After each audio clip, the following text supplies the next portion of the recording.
thank you to all our speakers. They were just brilliant. And I think the power and how I felt moved throughout the morning, it's definitely captured everybody, because I've seen some leaving now, but that is very much around the pressure of 1 o'clock meetings and the need to eat.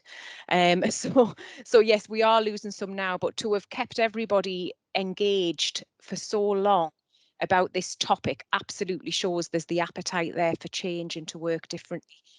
And I just think what we've heard today will really shape how we move forward. I think we need to accept we haven't always got things right. We really haven't. We've learned from it. As I say, there's an appetite to make sure our young people are safer. I hope we'll understand their lives better by looking at what's going on. The harm that our children suffer is staggering. And I don't think we'll ever forget what we've heard today. And what I don't want this to be is a one-off event. I want this to keep moving.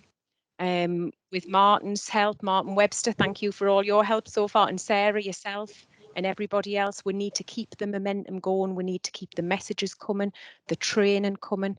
We're looking at something called the 3 Ps, which is partnership, parents and planning.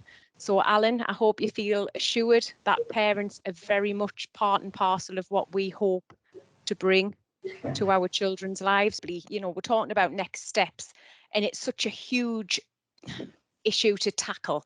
I don't think for 1 second we're going to get it right overnight. And we've been working at what I think was level 1. We heard earlier from Sarah, Dr. Sarah Lloyd, level 1. We've worked in level 1 for too long. We need to get into that level 2 arena. We really need to start changing the way we work, changing the way we think. And I think one of the first things we can do is probably look at the language we use, thinking back to what Sarah Marsh was talking about.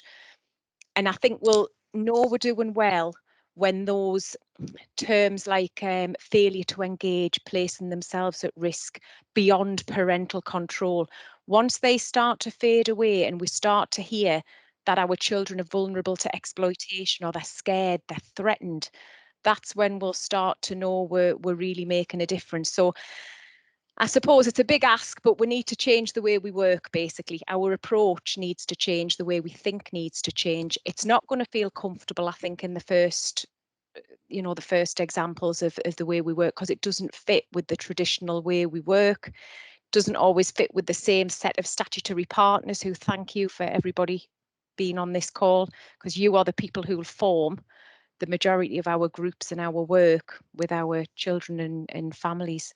So I think it's about starting to do those little things to make a difference. But what we'll do, at a more strategic level, is really get that message across and develop these models around the 3 Ps and our partnerships and our parents, and keep this training going and make sure that everybody has what they need to learn. And Alan, what you were saying about the social workers, I absolutely agree. There's some fantastic social workers, and they need the tools, they need the environment. We need to create that environment for our social workers and all of our professionals and parents and children to get what they need from it. So I hope that this really has drawn a line under some of the lessons learned type forums we've been in. We've learned from them, and I think we really need to be relentless and just keep moving and move, confidently, really. So I've took so much from this, and I know everybody else has. So, but I don't want this to be just a one-off event. I want it to keep us going in the right direction, and we'll see some real change. And a comment that's just come through there, Alison, from Jane Gray. Thank you for inviting partners to this training. Felt important to be in the room and taking part in the same training we'll be sharing with the BC team. So, it's about even taking people on their journey. Oh, so important. We can't do it alone. We absolutely can't. We need parents, we need professionals, we need the children. And of course, the young people are so much harder to engage, because when there's criminality involved, perhaps it becomes even more secretive and even more hidden, and the fear and the repercussions.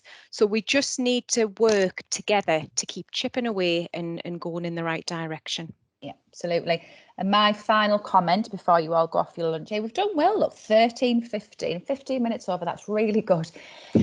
Alison's changing, talking about big strategic change and all the rest of it. But I also want to call you as individuals to action, because it's got to come within. You can't wait for this thing to be done to you. You have a professional identity, you have a professional responsibility that if you care enough about this, then do something about it. Do your own reading, reach out, try different questions, look different places.